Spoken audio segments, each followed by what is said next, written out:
everyone. Welcome to Psychology and Spirituality, a bridge to a better life discussion. I'm your host, Marcia Trajano, and with me are Dr. Anahy Fonseca, Jussara Korngold, and Anne Sinclair. They join me in a very special episode. We're here in Assisi, Italy, to celebrate the power of fraternal love. If this is the first time you're watching this podcast like program, please note that our program, The Psychology and Spirituality Weekly Talks, are based on the works by Joanna de Angelis and offer the safe space to confront, compare, correlate, and expand spirituality concepts from a psychological lens, bringing insights, actionable tips, and real world advice to help you and I lead a better life. Today's program is sponsored by AME Brazil, TV Mansão do Caminho, the International Spiritist Council, and the United States Spiritist Federation. Make sure you hit subscribe if you haven't done so. And if you'd like to check out other information about this program and other additional information about Spiritism, please check us out at spiritist.us. If you have any comments, questions, feedback to today's episode, please write them down and we will respond to those at a later episode. During today's discussion, we will be focusing on fraternal love. We will talk about numinous experiences, chaos theory, and the overall symbolism found in the archetypal level of our being. Yes, let me just break down a little bit because it is based on Lionel Corbett's book, Psyche and the Sacred Spirituality Beyond Religion, that we find the same. Lionel Corbett, says the archetypal level of our being is a dimension of our spiritual source. And so it is outside of time and space in the ordinary sense of the words. It is therefore not a part of the developmental model of human growth, yet paradoxically participates within it. A lot to talk about, to think about, but let's hear from Dr. Anahy Fonseca and Sinclair and Jussara Korngold how chaos theory, butterfly effect, and other symbolisms can enhance our understanding and our notion of what fraternal love is. Thank you. So, hello everyone. It's a pleasure to be here. And actually, more than a pleasure, it's overwhelming, I would say, because we are in Assisi among friends and feeling all this loving atmosphere that surrounds us. And actually, we cannot discern if it's within or outside us of ourselves. So I would like to start asking both of my friends, Jussara and Anne, about how do they feel in this psychosphere, this all this vibration in the air, what this vibration do to them. As you all know, we have been together for quite some time, in this project, in this podcast about psychology and spirituality based on the works of Joanna de Angelis. And we had the opportunity of organizing a personal meeting, since we are talking that Anne lives in the UK, Marcia and myself, we live in the US, and Dr. Anahy lives in Brazil, so that we could meet here as a way of connecting even more with the purpose of our work, and of course connect with Francis of Assisi and Claire, that we know as well as being Joanna de Angelis. We thought about doing this special edition, although we will not be able to show you the landscape, but we hope to bring to all of you the emotion that we all are feeling, not only to be here amongst friends, among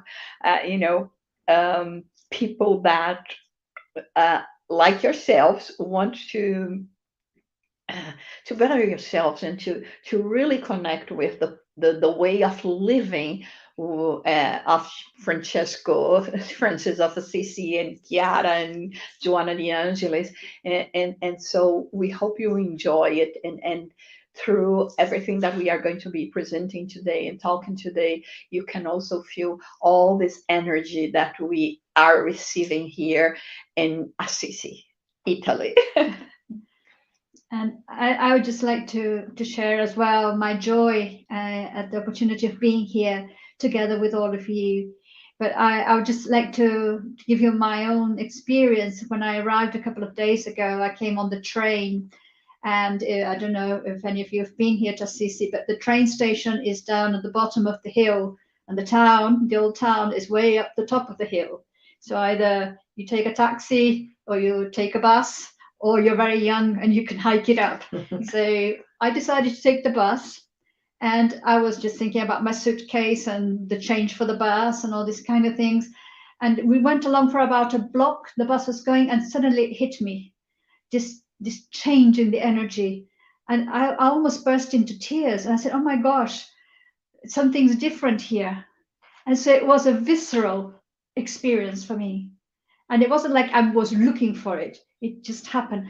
And I said, I had to stop. I said, whoa, the energy is different here. And I was in the bus, but all the chit and chatting going on, it all evaporated. And it was like I could connect to something else. I could hear almost the voice, if you like, in my head of Francis and his connection to simple things in life, like nature. Suddenly I could see the birds flying outside. I could see the flowers, and I just felt so connected, and I just felt full of joy. And I think that's one of the things that we associate with Francis, finding joy.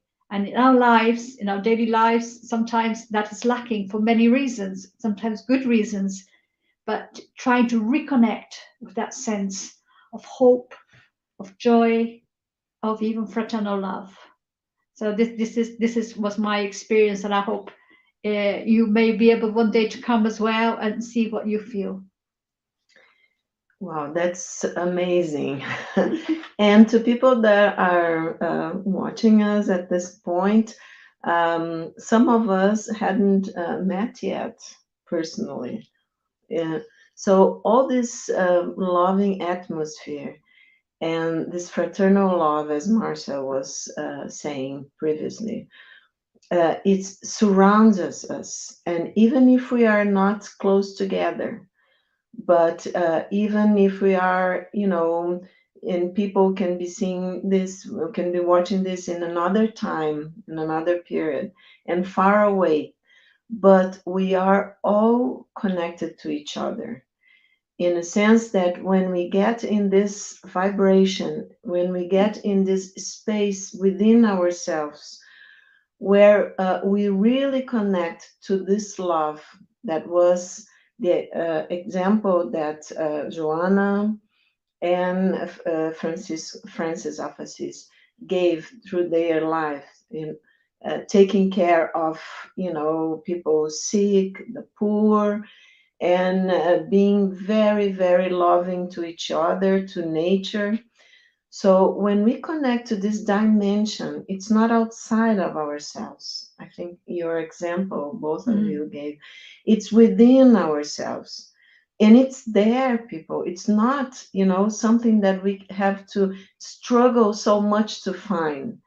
We just have to clean a little bit. We have a window here in our back, and all this light coming in, and we know, and you later on, maybe Marcia can put a photograph for you all, but we know that the light is coming through.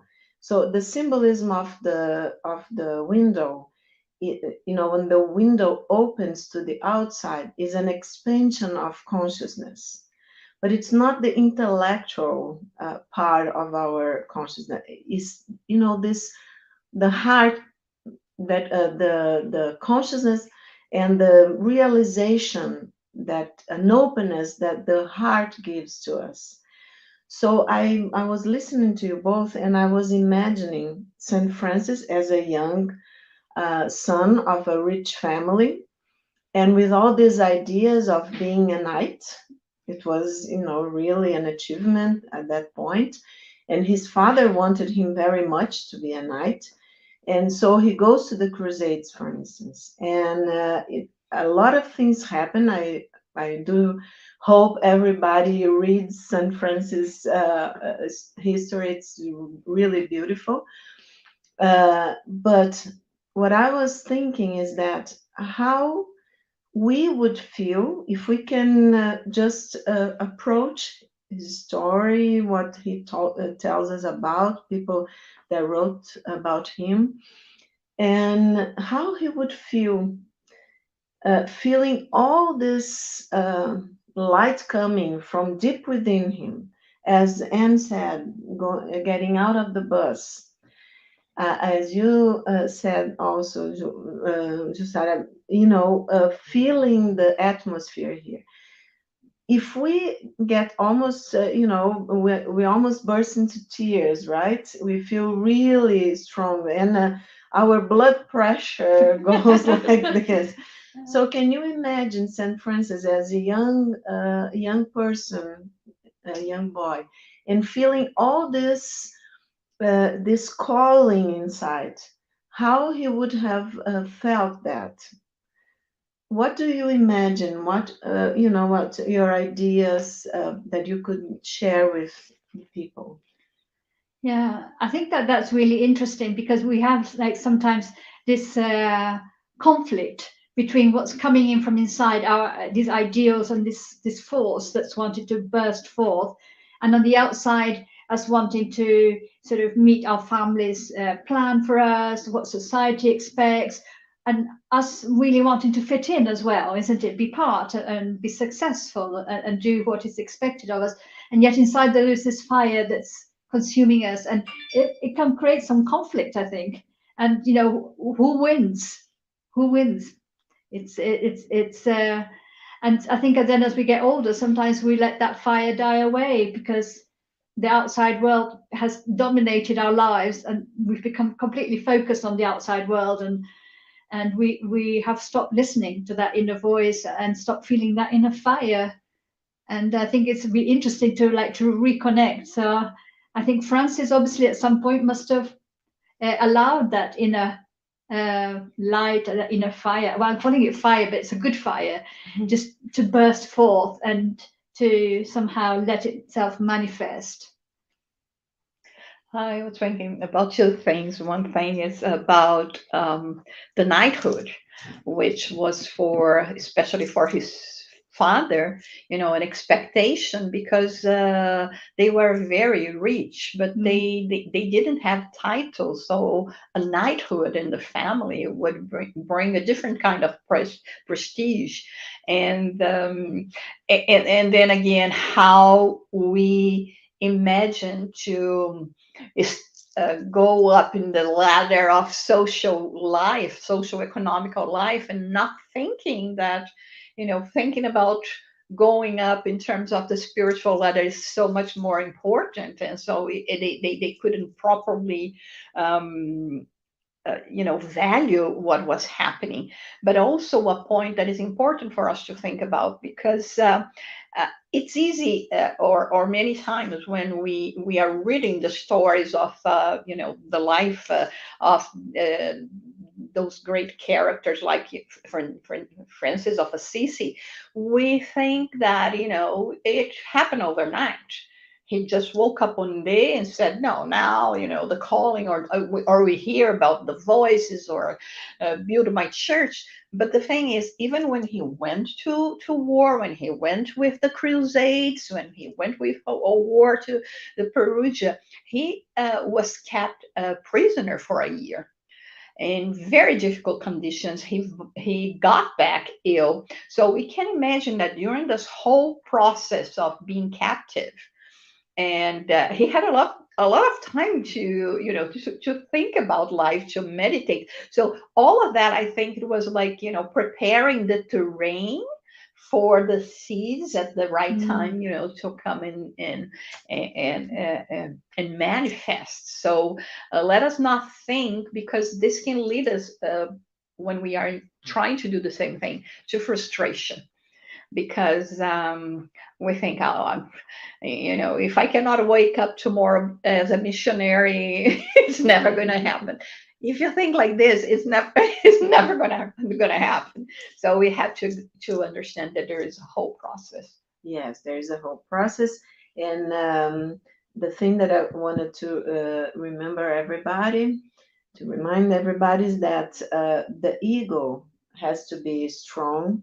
We were talking about this previously, and mature enough to surrender to these forces in a way that is not outside of the world, because we need to relate to each other. We need to relate to the world that we are living in. But we also, this is a paradox, because we also need to contact, as I was telling, with this inner fire, with our calling. So to balance this force, so we need the ego to be strong enough and to be mature. And I was just when listening to you, just remembering that moment when Saint Francis takes off his clothes, when he says to his father that, okay, so I'm giving you back everything that you gave me. Of course, he could not give back the life that the father gave, but in a sense, in a material sense, right? And so we have the clothes, for instance, in our dreams as a symbolism of the persona, the part of the ego. Then the ego accepts, it's conscious, the qualities, the characteristics, and that helps us to adapt in the world. So in a moment that we are taking off, let's say it was a dream that we were analyzing, if we are taking off our clothes, it means that we are,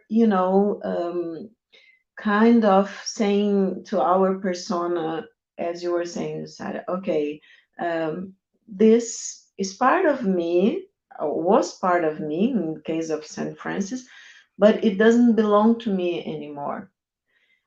So I can just imagine that he had to be really strong to, surrender to this inner calling. And I wanted to read to you a small sentence. It's deep, but it's small, by Lionel Corbett.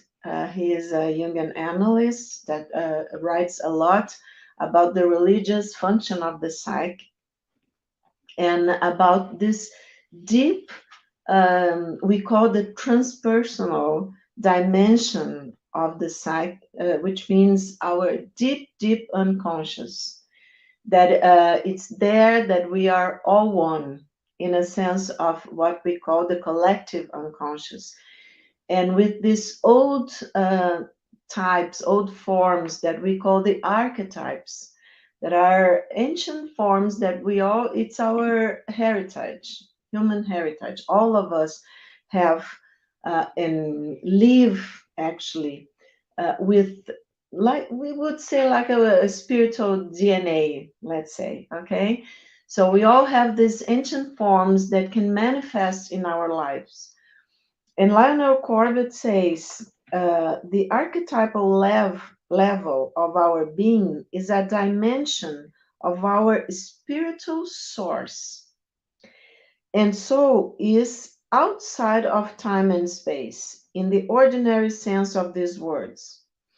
It is therefore not a part of the developmental model of human growth, yet paradoxically participates within it, which means when we are talking about our spiritual source, okay, that it's going to manifest in life. And the spiritist knowledge, right, talks a lot about this, that we, before incarnating, we plan our incarnation, the major parts and major challenges that we are going to face with our guides, spiritual guides.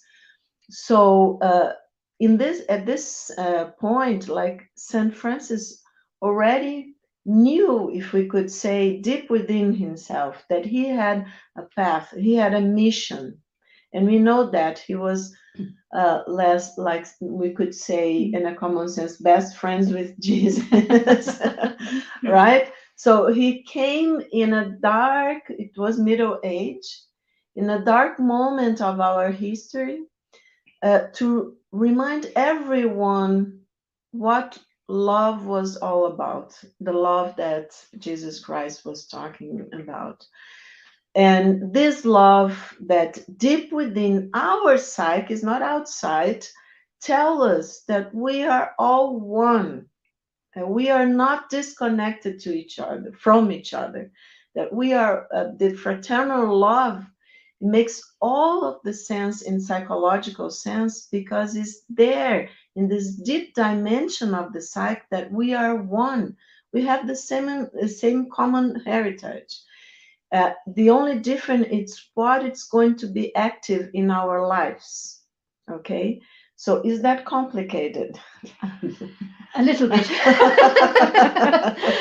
Maybe I'm of all of you the one who was less sort of psychological studies. Actually, none at all. Just learning as I'm going along. But I did think this idea, I've heard it before from other cultures as well, about this feeling of being connected to everything. That when people have like this kind of experience, which is like almost like a numinous experience of it, and there's this say, I felt connected and that everything was one. So I've never had that experience in this life, at least I have memory.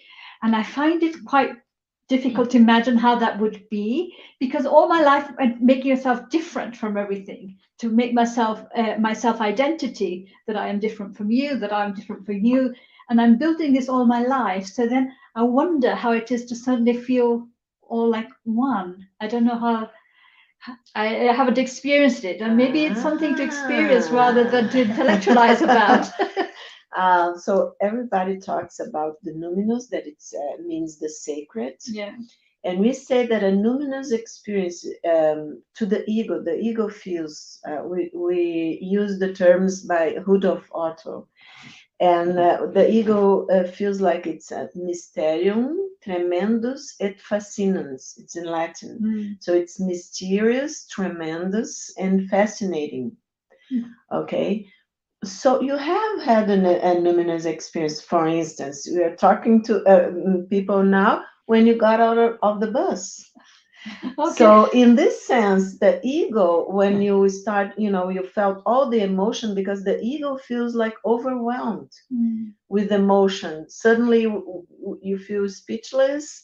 You said yourself that everything disappeared. This is a numinous experience. I present to you alive. Oh my God, that is so interesting. It's sometimes we just don't have the vocabulary, don't realize that's what. Okay, it's so interesting. Yeah. So thank you. It's not me, it's Joanna and Saint Francis. That, of course, it's the psychosphere that we were talking about. We are not, it's not plain, but I just realized, and it's the first time that you are telling me when you arrived that you felt that. So that's a numinous experience. So when we have a dream, for instance, that connects us to something, that the ego not only cannot explain, but the emotion is really strong, and gives the ego this feeling of being overwhelmed by something greater. So that's a point when the ego is really feeling surrendering to what we call the self, or the higher consciousness. That it's, Joanna tells us that it's our spirit. So what do you think about that? I really went to, to a totally different place. Because when she was talking about it in this, kind of experience, and I couldn't, quite well or consciously feel that, I was thinking about that story about when the butterfly flips its wing on the other, part of the world, the whole energy, the winds, everything is going to receive an impact on that in relation because of that. And then it came to my mind as well that um, statement by Jesus when he says, "Look at the lily of the valley. Not even Solomon in all its glory dressed like one of them. Imagine what God would be for you, doing for you." Something like this. So I was thinking, okay, the butterfly flips its wings, and then it changed the winds and everything. If we are talking in this level of material things and physical place, can you imagine the network that exists among us in terms of energy? Sometimes I say, we may find ourselves at home and all of a sudden you feel like a surge of sadness or anguish. It may be because in some part of the world something is happening that that wave of emotion comes to us, and for a moment we attune with that, and then you say, why am I feeling like this? And so it's this. I had a numinous experience now. Because you see, that's amazing. We can feel that's the atmosphere of the city. People come, please, at some point, because listening to Jussara now, see how it's connecting. Um, I have heard this many times as a chaos theory, this of the butterfly.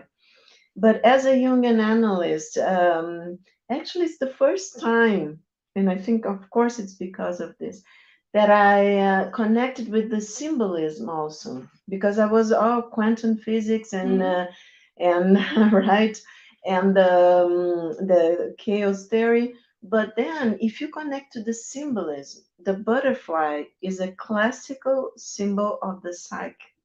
The psyche is our soul, okay? And the wind, when right, fleets, yeah, the wind that can reach China or whatever part of the distant part of the world for us, the wind is a classical symbol of the spirit. Okay, so I had an insight, a spiritual insight, that the struggle that our psyche, our soul here incarnated on earth in the material world has to do to develop and to realize the archetypal level, to incarnate, as Lionel Corbett says, the archetypal level of the psyche. Incarnating here in the material world and doing the job it is supposed to do to expand consciousness, right?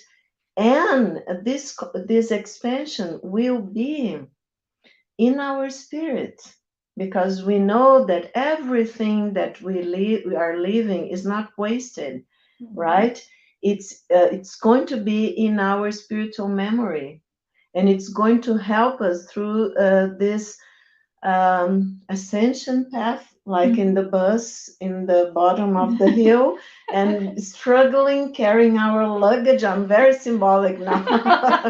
Up the hill uh, to reach and to connect with all this loving energy that St. Francis and St. Clair left to us here alive, So I think I had a numinous experience. Great. And Two already we have yeah, live. and this connection that we are feeling here, and we haven't planned. We were just talking before, but I'm quite sure that's an example that they all want to give us, and that we can share with everybody that are listening to us. That this fraternal love is when our ego stop thinking so much about the camera and about what we are going to say, is that correct or not, and then we can connect to our hearts, to what comes to your mind, what comes to your mind, what comes to mine, and then we get these insights together. Isn't that beautiful? And I was thinking what you were saying, if at our level we can already experience such emotions and connection. When we think about Francis of Assisi and Claire, Joanna, I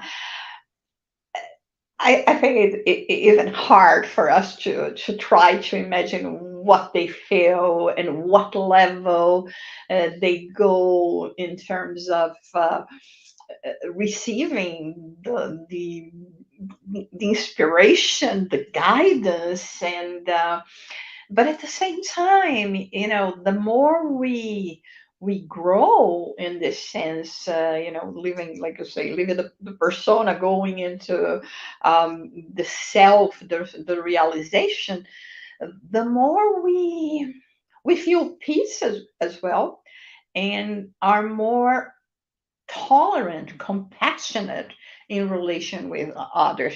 That's why sometimes for us it's so hard to understand how come those uh, special beings could cope with us, right? And say, oh my God, I can barely cope with someone that is basically the same level or even better than I am.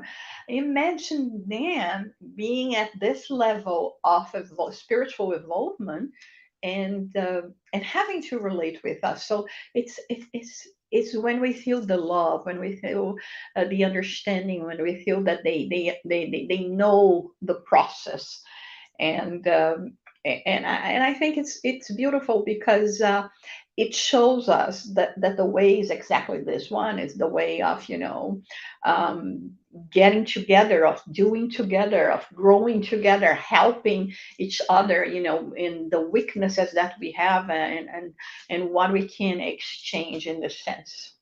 I want to say something as you were speaking. Something popped into my head very unexpectedly, and maybe Anahy can help us, because when you were saying, I wonder how it is to be like Francis or higher spirit, how they feel. And what came to my mind was like lots of our difficulties with one another is because we see in the other the reflection of our shadows. But they, if their shadows are reduced or they have no shadows, they only see the light in each other. So they don't get irritated with the others like we do. Maybe something like that occurred to me. Yeah, we would say the integration of the shadow, right? Because everybody and everything evolves. So even our people that we regard as saints, like Saint Francis, Saint Clare, they have evolved. They are evolving. It's endless, right? The evolution of the spirit. And so at some point they felt the same thing. We should think, right? Because from the atom to the archangel, right? So I like to think like of them, about them, like older brothers and sisters that have already followed the path, so they know deep inside, of course, this knowledge, that what goes through our hearts. So I think at this point that when we are thinking this way, that we shouldn't worry to think, oh, he's so out of reach, or she's so out of reach. How many incarnations I would have, I would need to get, because in this archetypal level of the psyche, you remember what I read? There's no space and time. So the archangel that we are going to be at some point in our evolution in this non-dual approach is already there in the atom, and vice versa. The atom that the archangel was one day will be always with him or she, whatever it's right. So that's something quite different for us to understand. But it's something very important to understand in this development, when we still need an ego, and we in the incarnation, okay, we will have the ego and the self. Like we need this conversation, develop this talk between the ego and the self, and our higher consciousness. But at the same point, we already in this out of space and time reality that is happening now. It's not something in the future. We are really one, and the archangel that we are going to be one day, it's already present in us in potential, right? I don't know if I kind of got a little lost because it comes to my mind all these images, but I think it's very important to get to this perception of ourselves, that we don't have to worry so much with what we call the shadows. Okay, have I answered you? Yeah, I think Kind of. yes, and I think for me it's quite it's difficult to hold the idea intellectually, but I can almost feel it in the heart. So it's like I'm not sure that I can really understand like how can things be existing at the same time, but that's just because of how I am, where I am at the moment.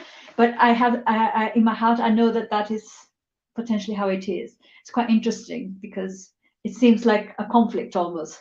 Yeah, and it is, and Jung says that it causes a paradox. He talks about the cross as a symbol of a sacrifice, in the sense that there is strong forces, okay, pulling you to different sizes in the cross. So this paradox, we have to, just be able to live with it. But I think it's very, very important that we realize that deep within what we call the transpersonal dimension of the psyche, we are one, because we are emanations, if we could say, of the same source, the same light that we call God or ultimate reality. Doesn't matter how you call it. But we all come from this source, and we are going back to this source with all our experiences, through different life cycles.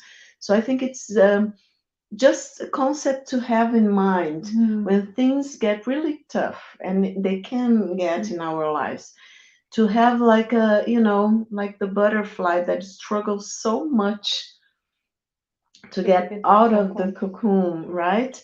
But then when finally it gets out of the cocoon, it's so beautiful, and it flies so lightly.